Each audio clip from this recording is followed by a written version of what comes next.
ਤੁਹਾਡੀ ਆਮਦਨ ਇੰਨੀ ਨਹੀਂ ਸੀਗੀ ਕਿਉਂਕਿ ਤੁਸੀਂ ਰਾਜਨੀਤਿਕ ਲੋਕ ਹੋ, ਤੁਸੀਂ ਪੈਸਾ ਕਿਤੋਂ ਵੀ ਇਕੱਠਾ ਕਰ ਸਕਦੇ ਹੋ, ਇਸ ਕਰਕੇ ਤੁਸੀਂ ਆਮਦਨ ਤੋਂ ਜ਼ਿਆਦਾ ਜਾਇਦਾਦ ਬਣਾਈ ਹੈ। ਵਿਜੀਲੈਂਸ ਤੁਹਾਡੇ ਤੇ ਰੇਡ ਕਰ ਰਹੀ ਹੈ।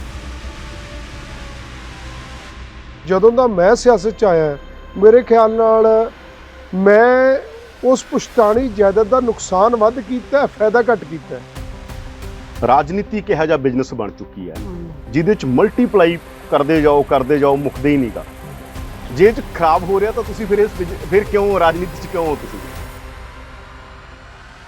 ਸਿਰਫ ਡੀਫੇਮ ਕਰਨ ਵਾਸਤੇ, ਸਿਰਫ ਕਰੈਕਟਰ ਅਸੈਸੀਨੇਸ਼ਨ ਕਰਨ ਵਾਸਤੇ ਜਾਂ ਪੋਲੀਟੀਕਲ ਮੋਟਿਵ ਵਾਸਤੇ ਨਹੀਂ ਹੋਣੀ ਚਾਹੀਦੀ। ਮੇਰੀ ਇੱਕ ਰਿਕੁਐਸਟ ਹੈ, ਤੇਰਾ ਕੁੱਤਾ ਕੁੱਤਾ ਮੇਰਾ ਕੁੱਤਾ ਟੌਮੀ, ਠੀਕ ਹੈ ਕਿ ਜੇ ਤਾਂ ਤੁਹਾਡੇ ਤੇ ਹੋ ਜੇ, ਠੀਕ ਹੈ, ਤੇ ਇਹ ਤਾਂ ਧੱਕਾ ਹੈ ਜੀ, ਇਹ ਬਿਲਕੁਲ ਨਜਾਇਜ਼ ਗੱਲ ਹੈ। ਤੇ ਜੇ ਦੂਜਿਆਂ ਤੇ ਹੋਵੇ ਤੇ ਇਹ ਸਭ ਚੋਰ ਹੈ। ਇਹ ਤੁਹਾਨੂੰ ਲੱਗਦਾ ਤੁਹਾਡੇ ਨਾਲ ਇਨਜਸਟਿਸ ਹੋ ਰਿਹਾ ਹੈਗਾ? ਤੁਸੀਂ ਤਾਂ ਪੁਰਾਣੇ ਸਾਥੀ ਰਹੇ ਹੋਗੇ, ਤੁਸੀਂ ਦੱਸਿਆ ਕਿ ਮੇਰੇ ਨਾਲ ਇਨਜਸਟਿਸ ਹੋ ਰਿਹਾ ਹੈ, ਤਾਂ ਨਹੀਂ ਭਗਵਾਨ ਜੀ, ਤੁਸੀਂ ਕਹਿੰਦੇ ਹੋ ਇਨਜਸਟਿਸ ਹੋ ਰਿਹਾ ਹੈਗਾ। ਮੈਂ ਬਿਲਕੁਲ ਕੋਈ ਠੱਗੀ ਠੋਰੀ ਨਹੀਂ ਮਾਰੀ।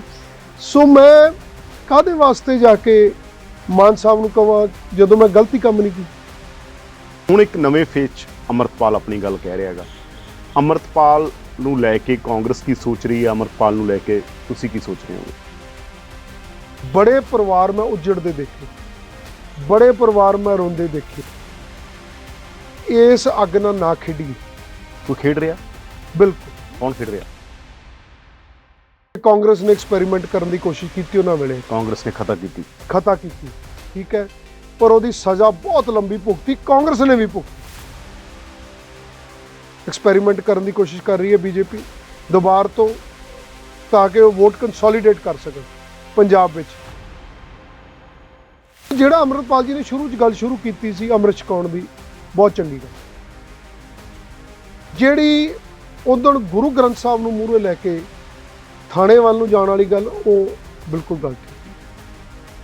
ਸਿੱਖ ਰਾਜਨੀਤੀ 'ਚ ਖਾਸ ਤੌਰ ਦੇ ਉੱਤੇ ਜਿਸ ਤਰ੍ਹਾਂ ਦੀਆਂ ਘਟਨਾਵਾਂ ਹੋਈਆਂ, ਤੁਹਾਡੀ ਸਰਕਾਰ ਸੀ, ਤੁਸੀਂ ਉਸ ਸਰਕਾਰ 'ਚ ਰਹੇ ਹੋਗੇ, ਕੈਪਟਨ ਅਮਰਿੰਦਰ ਸਿੰਘ ਵਾਲੀ 'ਚ ਬੇਅਦਬੀ ਤੇ ਤੁਸੀਂ ਕਹਿ ਕੇ ਆਏ ਸੀ ਇਨਸਾਫ ਦੇਵਾਂਗੇ, ਨਹੀਂ ਹੋਇਆ। ਨਸ਼ੇ ਵਾਲੇ ਮਸਲੇ ਤੇ ਵੀ ਯੂਥ 'ਚ ਫਰਸਟ੍ਰੇਸ਼ਨ ਹੋਣਾ, ਔਰ ਖਾਸ ਤੌਰ ਦੇ ਉੱਤੇ ਸਿੱਖ ਸਿਆਸਤ ਦਾ ਕੋਈ ਕ੍ਰੈਡੀਬਲ ਚਿਹਰਾ ਨਾ ਹੋਣਾ, ਉਹ ਵੈਕਿਊਮ 'ਚੋਂ ਕੋਈ ਹਵਾ 'ਚੋਂ ਤਾਂ ਨਹੀਂ ਪੈਦਾ ਹੋ ਗਿਆ ਅੰਮ੍ਰਿਤਪਾਲ ਨੂੰ ਅਗਰ ਰਿਸਪੌਂਸ ਮਿਲ ਰਿਹਾ ਹੋਊਗਾ, ਉਹਦਾ ਕੋਈ ਰੀਜ਼ਨ ਤਾਂ ਹੋਊਗਾ।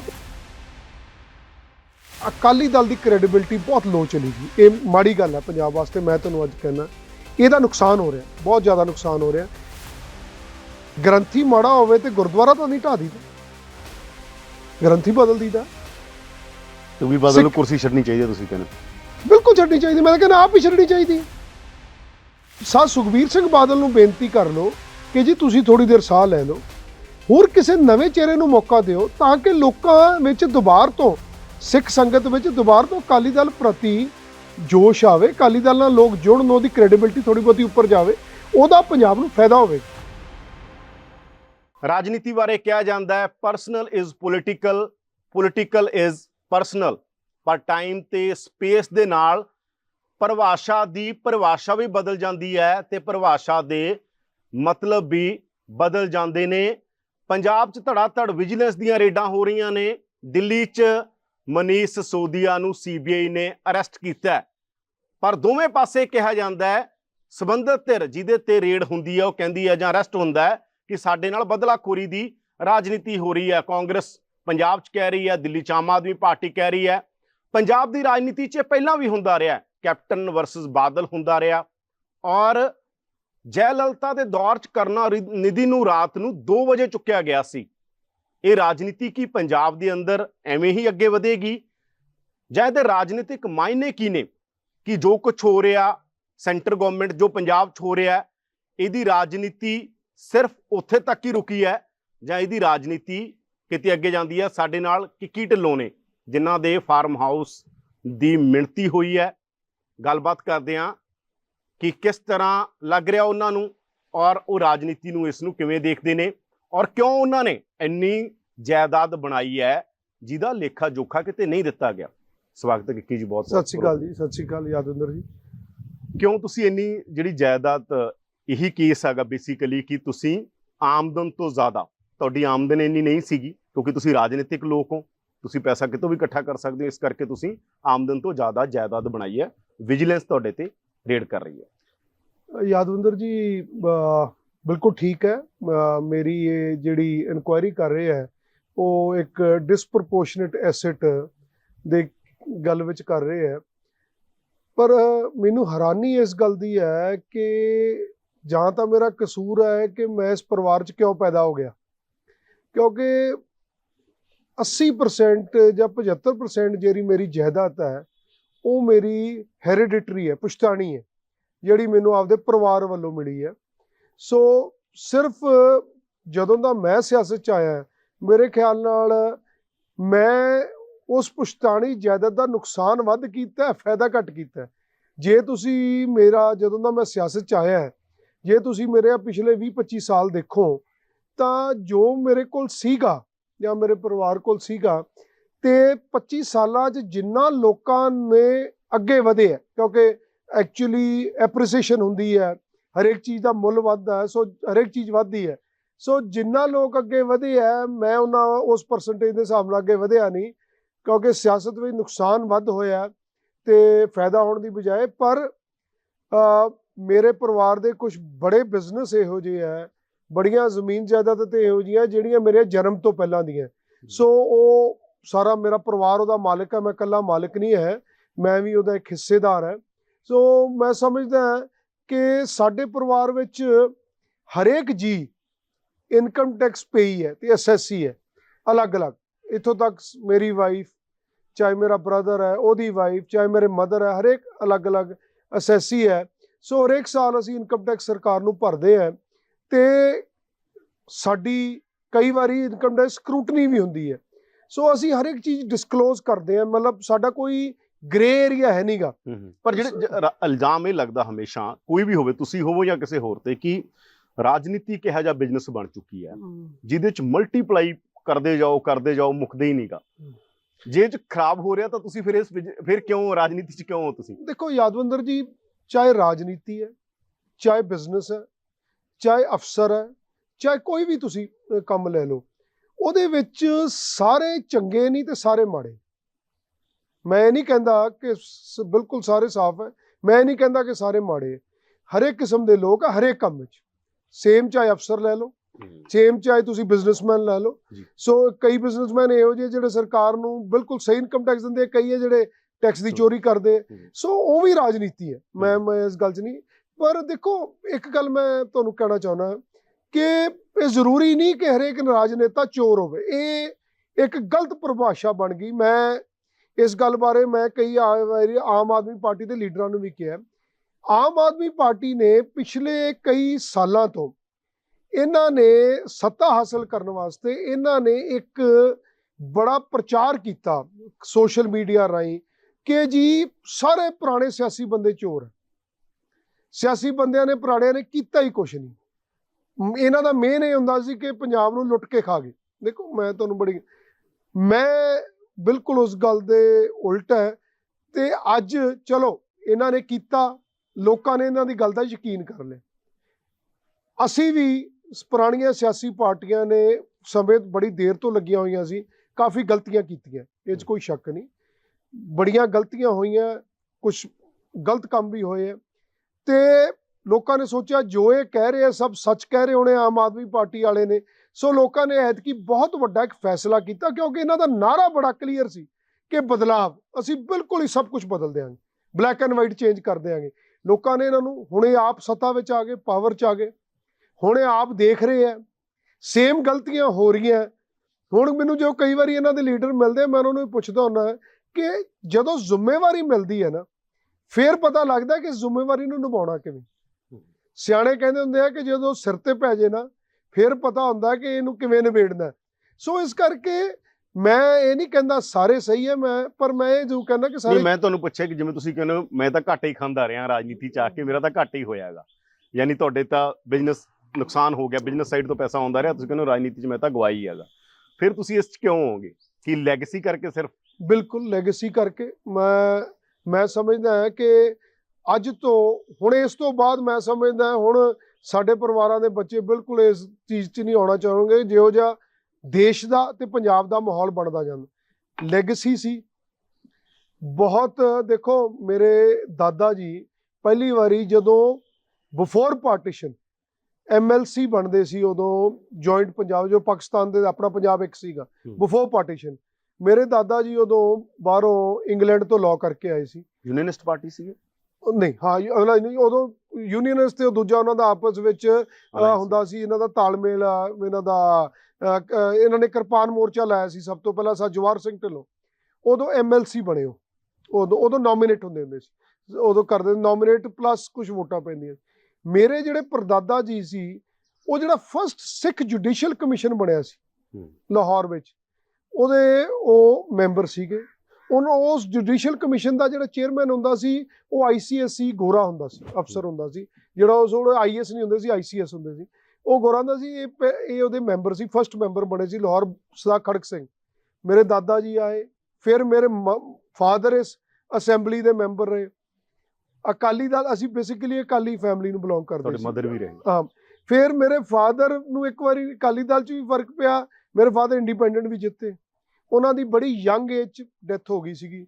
ਫਿਰ ਮੇਰੇ ਮਦਰ ਪੋਲਿਟਿਕਸ 'ਚ ਰਹੇ, ਉਹ ਇਸ ਅਸੈਂਬਲੀ 'ਚ ਰਹੇ। ਫਿਰ ਲੋਕਾਂ ਨੇ ਮੇਰੇ ਸਿਰ ਤੇ ਹੱਥ ਰੱਖਿਆ, ਮੈਂ ਇਸ ਅਸੈਂਬਲੀ 'ਚ ਰਿਹਾ। ਸੋ ਕੱਲਾ ਇਹ ਨਹੀਂ ਸੀ ਕਿ ਸਿਰਫ ਲੈਗੇਸੀ ਤੇ ਚਲੋ ਸੀ, ਜਾਂ ਇਹ ਸੀ ਕਿ ਚਲੋ ਯਾਰ ਪਰਿਵਾਰ ਦਾ ਨਾਂ ਅੱਗੇ ਲੈ ਕੇ ਜਾਣਾ। ਬੜੇ ਪਰਿਵਾਰ ਹੈ ਜਿਹੜੇ ਬੜੀਆਂ ਸਦੀਆਂ ਤੋਂ ਸਾਡੇ ਨਾਲ ਜੁੜੇ ਹੋਏ, ਸਾਡੇ ਨਾਲ ਉਹਨਾਂ ਦਾ ਇੱਕ ਧੜਾ ਬਣਿਆ ਹੋਇਆ, ਇੱਕ ਪਿਆਰ ਬਣਿਆ ਹੋਇਆ। ਉਹ ਪਰਿਵਾਰ ਵੀ ਇਹ ਕਹਿੰਦੇ ਸੀ ਯਾਰ ਜੇ ਤੁਸੀਂ ਪਾਸੇ ਹੋ ਗਏ ਤੇ ਅਸੀਂ ਕੀ ਕਰਾਂਗੇ। ਸੋ ਇੱਕ ਕਿਸਮ ਦੀ ਇਹ ਜੁਆਇੰਟ ਰਿਸਪੌਂਸਿਬਿਲਿਟੀ ਸੀ, ਇਸ ਕਰਕੇ ਇਹਦੇ ਵਿੱਚ ਆਏ, ਕੋਈ ਇੱਕ ਕਮਾਈ ਵਾਸਤੇ ਨਹੀਂ ਆਏ ਸੀ। ਮੈਂ ਤੁਹਾਨੂੰ ਬੜੀ ਕਲੀਅਰਲੀ ਗੱਲ ਕਹਿਣਾ ਚਾਹੁੰਦਾ, ਮੈਂ ਅੱਜ ਵੀ ਤੁਹਾਨੂੰ ਕਹਿਣਾ, ਬੜੇ ਪਰਿਵਾਰ ਨੇ, ਸਾਡੇ ਪਰਿਵਾਰ ਦੇ ਬੜੇ ਨਜ਼ਦੀਕੀ ਦੋਸਤ ਨੇ ਪਰਿਵਾਰ, ਜਿਹੜੇ ਉਦੋਂ ਦੇ ਬਿਜ਼ਨਸ ਵਿੱਚ ਨੇ, ਤੇ ਅੱਜ ਸਾਨੂੰ ਬੈਠ ਕੇ ਹੱਸਦੇ ਹੁੰਦੇ ਨੇ ਕਿ ਜੇ ਤੁਸੀਂ ਇਹ ਕੰਮ ਨਾ ਕਰਦੇ, ਇਕੱਲਾ ਕਾਰੋਬਾਰ 'ਚ ਰਹਿੰਦੇ, ਜਦੋਂ ਦੇ ਆਪਾਂ ਬਰਾਬਰ ਸਾਰੇ ਕਾਰੋਬਾਰ ਕਰ ਰਹੇ ਹਾਂ, ਕਾਰੋਬਾਰ 'ਚ ਰਹਿੰਦੇ ਤੇ ਅੱਜ ਸਾਡੇ ਵਾਂਗੂ ਕਿਤੇ ਦੇ ਕਿਤੇ ਹੁੰਦੇ। ਉਹ ਸਾਡੇ ਤੋਂ ਮਤਲਬ ਜੇ ਆਪਾਂ ਫਾਈਨੈਂਸ਼ੀਅਲੀ ਦੇਖੀਏ, ਉਹ ਸਾਡੇ ਤੋਂ ਕਿਤੇ ਅੱਗੇ ਨੇ। ਸੋ ਮੈਂ ਸਮਝਦਾ, ਪਰ ਨਹੀਂ, ਮੈਨੂੰ ਅਫਸੋਸ ਨਹੀਂ ਕਿ ਮੈਂ ਕਿਉਂ ਕਰ ਰਿਹਾ। ਮੈਂ ਆਪਦੇ ਇਲਾਕੇ ਨੂੰ ਬਹੁਤ ਕੁਝ ਦਿੱਤਾ ਤੇ ਮੈਂ ਉਹ ਕੁਝ ਕਰ ਸਕਿਆ ਆਪਦੇ ਇਲਾਕੇ ਵਾਸਤੇ, ਜਿਹੜੇ ਮੇਰੇ ਇਲਾਕੇ ਦੀਆਂ ਬਹੁਤ ਪੁਰਾਣੀਆਂ ਤੇ ਲੋੜਾਂ ਸੀ। ਤੁਸੀਂ ਕਿਸ ਆਧਾਰ ਦੇ ਉੱਤੇ ਕਹਿ ਰਹੇ ਹੋ ਕਿ ਵਿਜੀਲੈਂਸ ਠੀਕ ਨਹੀਂ ਹੈ, ਤੁਹਾਡੇ ਨਾਲ ਵੰਡੇਟਾ ਦੀ ਪੋਲਿਟਿਕਸ ਹੋ ਰਹੀ ਹੈ, ਇਹ ਸਾਰਾ ਗਲਤ ਹੈਗਾ, ਇਹਦੇ 'ਚ ਕੋਈ ਦਮ ਨਹੀਂ ਹੈਗਾ? ਤੁਹਾਡੇ ਕੋਲ ਇਹਦਾ ਆਧਾਰ ਕੀ ਹੈਗਾ? ਕਿਉਂਕਿ ਜੇ ਕੋਈ ਕਾਰਵਾਈ, ਜੇ ਕੋਈ ਸ਼ਿਕਾਇਤ ਆਈ ਹੋ, ਜੇ ਕੋਈ ਪੁਖਤਾ ਸਬੂਤ ਹੋਣਗੇ ਤਾਂ ਹੀ ਵਿਜੀਲੈਂਸ ਨੇ ਜਿਹੜੇ। ਦੇਖੋ, ਮੇਰੀ ਇੱਕ ਰਿਕੁਐਸਟ ਹੈ, ਮੈਂ ਤੁਹਾਨੂੰ ਇੱਕ ਗੱਲ ਕਹਿਣਾ ਚਾਹੁੰਦਾ ਕਿ ਪਹਿਲੀ ਗੱਲ ਤਾਂ ਰਾਜਨੀਤੀ ਵਿੱਚ ਨਾ, ਜਦੋਂ ਕੋਈ ਸਿਆਸੀ ਬੰਦਾ ਵੱਡੀ ਗਲਤੀ ਕਰਦਾ ਤੇ ਫੇਰ ਕੰਧਾਂ ਵੀ ਬੋਲਦੀਆਂ ਹੁੰਦੀਆਂ, ਇਹ ਲੁਕੀ ਨਹੀਂ ਰਹਿੰਦੀ ਗੱਲ ਸਮਾਜ। ਦੇਖੋ, ਸ਼ਿਕਾਇਤਕਰਤਾ ਇੱਕ ਹੋਣਾ, ਇੱਕ ਜੈਨੂਇਨ ਕਿਸੇ ਨੇ ਸ਼ਿਕਾਇਤ ਕਰਨੀ, ਇੱਕ ਕਿਸੇ ਨੇ ਕਹਿਣਾ ਕਿ ਬਈ ਕਿੱਕੀ ਢਿੱਲੋਂ ਨੇ ਮੇਰੇ ਨਾਲ ਠੱਗੀ ਮਾਰੀ ਹੈ, ਜਾਂ ਮੇਰੀ ਜ਼ਮੀਨ ਨੱਪੀ, ਜਾਂ ਮੇਰੇ ਨਾਲ ਧੋਖਾ ਕੀਤਾ, ਜਾਂ ਕਿਸੇ ਨੇ ਕਹਿਣਾ ਵੀ ਕਿੱਕੀ ਢਿੱਲੋਂ ਨੇ ਪੈਸੇ ਲਏ ਆ, ਮੈਨੂੰ ਨੌਕਰੀ ਦਿਵਾਉਣ ਦੇ ਪੈਸੇ ਲਏ ਆ, ਮੇਰੇ ਤੋਂ ਫਲਾਣੇ ਕੰਮ ਕਰਾਉਣ ਦੇ ਪੈਸੇ ਲਏ। ਦੇਖੋ, ਉਹ ਇਹ ਗੱਲ ਕਿਸੇ ਨਾਲ ਮਾੜਾ ਕਰਨਾ, ਬਗੈਰ ਪਤਾ ਹੋਣਾ ਕਿ ਸ਼ਿਕਾਇਤਕਰਤਾ ਕੌਣ ਹੈ। ਇਹੋ ਜਿਹੀਆਂ ਕੰਪਲੇਂਟਾਂ ਚੱਲਣੀਆਂ, ਚਲੋ ਮੈਂ ਇਸ ਗੱਲ ਦਾ ਸਵਾਗਤ ਕਰਦਾ, ਚੰਗੀ ਗੱਲ। ਮੈਂ ਚਾਹੁੰਦਾ ਹੈ ਕਿ ਇਹ ਇਨਕੁਆਇਰੀ ਕਰਨ, ਪਰ ਮੇਰੀ ਇੱਕ ਬੇਨਤੀ ਹੈ ਆਫਿਸਰਸ ਨੂੰ ਵੀ, ਦੇਖੋ, ਸਿਰਫ ਡੀਫੇਮ ਕਰਨ ਵਾਸਤੇ, ਸਿਰਫ ਕਰੈਕਟਰ ਅਸੈਸੀਨੇਸ਼ਨ ਕਰਨ ਵਾਸਤੇ ਜਾਂ ਪੋਲੀਟੀਕਲ ਮੋਟਿਵ ਵਾਸਤੇ ਨਹੀਂ ਹੋਣੀ ਚਾਹੀਦੀ। ਮੇਰੀ ਇੱਕ ਰਿਕੁਐਸਟ ਹੈ, ਮੈਂ ਅੱਜ ਕਹਿਣਾ ਚਾਹੁੰਦਾ ਤੁਹਾਡੇ ਮਾਧਿਅਮ ਰਾਹੀਂ ਕਿ ਜੇ ਇਨਕੁਆਇਰੀ ਕਰਨੀ ਹੈ, ਦੇਖੋ ਅਫਸਰਾਂ ਦੇ ਵੀ ਬੱਚੇ ਆ, ਸਾਡੇ ਵੀ ਬੱਚੇ, ਹਰੇਕ ਦੀ ਇੱਜ਼ਤ ਹੈ। ਜੇ ਕਸੂਰ ਹੈ ਜ਼ਰੂਰ ਸਾਹਮਣੇ ਰੱਖੋ ਤੇ ਜੋ ਬਣਦੀ ਕਾਰਵਾਈ ਕਰੋ, ਪਰ ਜੇ ਕਸੂਰ ਨਹੀਂ, ਸਿਰਫ ਪੋਲੀਟੀਕਲੀ ਤੁਸੀਂ ਡੀਫੇਮ ਕਰੋ ਕਿਸੇ ਨੂੰ, ਉਹਦੀ ਕਰੈਕਟਰ ਅਸੈਸੀਨੇਸ਼ਨ ਹੋਵੇ, ਉਹ ਗੱਲ ਮਾੜੀ ਹੈ, ਕਿਉਂਕਿ ਆਪਾਂ ਸਾਰੇ ਪਰਿਵਾਰ ਵਾਲੇ ਬੰਦੇ। ਪਰ ਤੁਹਾਡੇ ਇਹ ਸਰਕਾਰਾਂ, ਮੈਂ ਗੱਲ ਕਰਾਂ, ਮੈਂ ਪਹਿਲਾਂ ਵੀ ਓਪਨਿੰਗ 'ਚ ਵੀ ਗੱਲ ਕੀਤੀ, ਸਰਕਾਰਾਂ ਹੁੰਦੀਆਂ ਜਿਹਦੇ ਕੋਲ ਤਾਕਤ ਹੁੰਦੀ ਹੈਗੀ। ਤੁਹਾਡੀਆਂ ਕਾਂਗਰਸ ਦੀਆਂ ਸਰਕਾਰਾਂ 'ਚ ਤਾਂ ਇਹ ਹੁੰਦਾ ਰਿਹਾ ਹੈਗਾ।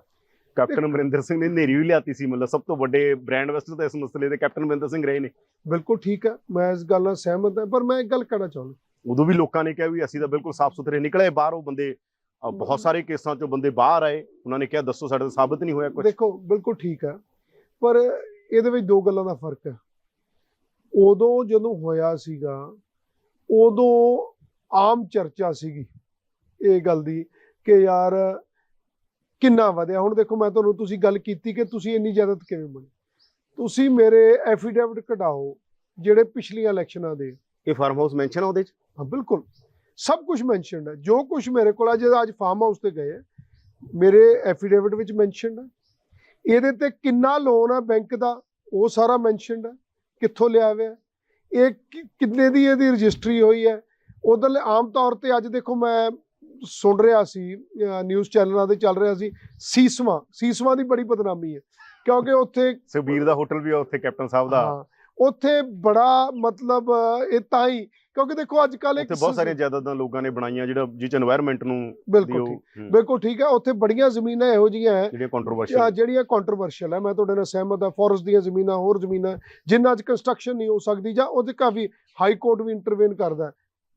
ਇਸੇ ਕਰਕੇ ਯਾਦਵਿੰਦਰ ਜੀ ਮੈਂ ਹਮੇਸ਼ਾ ਕੋਈ ਗਲਤ ਕੰਮ ਕਰਕੇ ਰਾਜੀ ਨਹੀਂ ਕਿ ਨਾਲੇ ਤਾਂ ਪੈਸੇ ਲਾਈਏ ਵਾਈਡ ਦੇ, ਨਾਲੇ ਲੋਨ ਲਈਏ, ਅਕਸਰ ਬੈਂਕਾਂ ਨੂੰ ਪੈਸੇ ਲਾਉਣੇ, ਤੇ ਨਾਲੇ ਮੁੜ ਕੇ ਕਚਹਿਰੀਆਂ 'ਚ ਤਰੀਕਾ ਭੁਗਤੀ, ਉਹਦਾ ਕੀ ਫਾਇਦਾ। ਇਹ ਜਿਹੜੀ ਪਹਿਲੀ ਕਾਲੋਨੀ ਹੈ ਉਸ ਏਰੀਏ ਵਿੱਚ, ਜਿਹੜੀ ਪੂਡਾ ਅਪਰੂਵਡ ਕਾਲੋਨੀ ਸਰਕਾਰ ਦੇ ਨਿਯਮਾਂ ਤਹਿਤ, ਜਿਹੜਾ ਇਹ ਘਰ ਹੈ ਜਿੱਥੇ ਅੱਜ ਕਰਕੇ ਆਏ ਆ, ਇਹ ਘਰ ਐਸ ਗਮਾਡਾ ਤੋਂ ਨਕਸ਼ਾ ਪਾਸਡ ਫੀਸਾਂ ਭਰ ਕੇ। ਸੋ ਮੇਰਾ ਕਹਿਣ ਤੋਂ ਭਾਵ ਇਹ ਹੈ, ਮੈਂ ਸਿਰਫ ਇੰਨੀ ਗੱਲ ਤੁਹਾਨੂੰ ਕਹਿਣਾ ਚਾਹੁੰਦਾ, ਮੈਂ ਉੱਥੇ ਬਾਹਰ ਕਿਉਂ ਗਿਆ।